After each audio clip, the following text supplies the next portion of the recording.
기도하는 마음으로 왔나요? 기대하며 왔나요? 정말인가요? 하나님께서 역사하실 것을 기대하며 왔다면 그분은 지금 이 순간 당신의 마음을 만지시고 계십니다. 부흥은 과거의 이야기가 아닙니다. 하나님은 지금 여기에서 우리 가운데 부흥을 일으키길 원하십니다. 1971년 사스카툰에서 부흥이 일어났을 때 찬양을 인도하던 분은 85세의 노인이었습니다. 목소리는 갈라지고 음정도 맞지 않았지만 그분 안에 넘치는 하나님의 사랑이 모든 것을 덮었습니다. 그게 바로 하나님의 사랑입니다. 사람의 조건이 아니라 하나님의 임재가 모든 것을 가능하게 만드십니다. 솔로몬의 아가서 8장 6절에서 말씀하시기를 사랑은 죽음같이 강하다고 했습니다.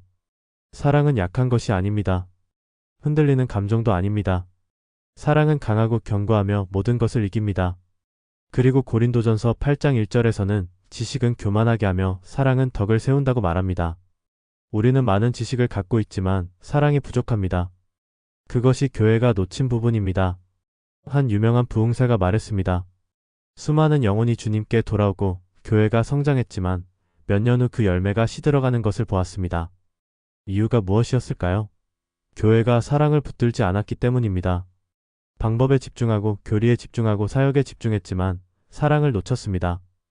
하나님은 사랑하려고 노력하시는 분이 아닙니다. 그분 자체가 사랑이십니다.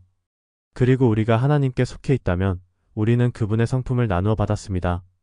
에베소서 1장 4절은 우리에게 우리가 그분 안에서 사랑 안에서 거룩하고 흠이 없게 하려고 창세 전에 택함을 받았다고 말씀합니다. 즉 우리는 사랑하도록 지어진 존재입니다. 특별한 상황에서만이 아니라 우리의 매 순간이 사랑으로 채워져야 합니다. 어떤 사람들은 나는 원래 그런 사람이 아니야. 나는 내성적이야 라고 말합니다. 하지만 사랑은 성격이 아닙니다. 사랑은 순종입니다. 사랑이 없다면 하나님께 구해야 합니다. 세상은 크리스천에게 무엇을 기대할까요? 교회 출석이 아니라 성경 지식이 아니라 바로 사랑입니다. 예수님이 제자들을 가르치신 목적도 사랑이었습니다. 요한복음 17장 26절에서 예수님은 아버지께서 나를 사랑하신 그 사랑이 그들 안에 있게 하려 합니다 라고 기도하셨습니다. 그리고 사도들은 그 사랑을 가르쳤습니다.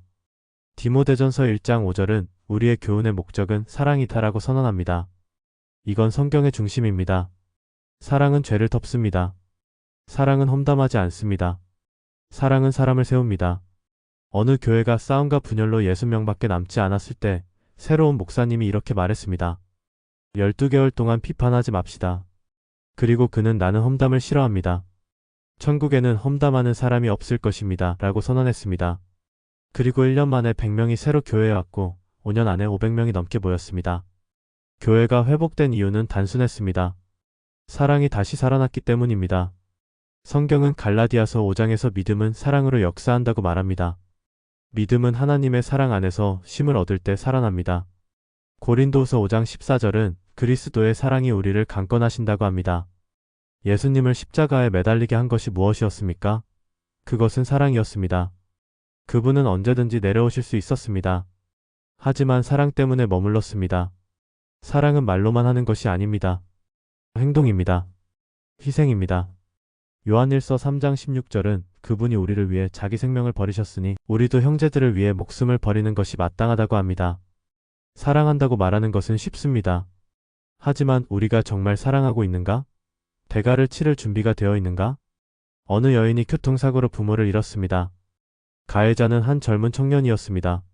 그녀는 복수할 수도 있었습니다. 하지만 그녀는 감옥으로 찾아가 말했습니다.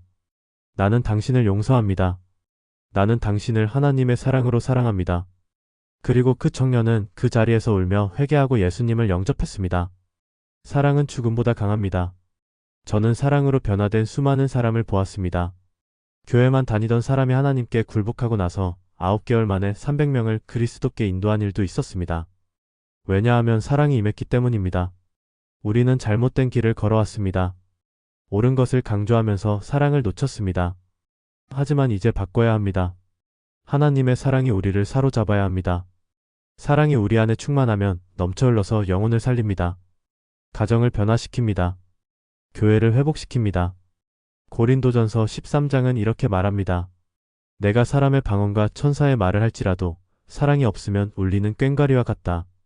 내가 예언하는 능력이 있고 산을 옮길 만한 믿음이 있을지라도 사랑이 없으면 아무것도 아니다. 사랑이 없으면 모든 것이 헛된 것입니다. 사랑은 오래 참습니다. 친절합니다. 질투하지 않습니다. 교만하지 않습니다. 자기 유익을 구하지 않습니다. 쉽게 화내지 않습니다. 악을 생각하지 않습니다. 모든 것을 믿고 모든 것을 견디며 사랑은 결코 실패하지 않습니다.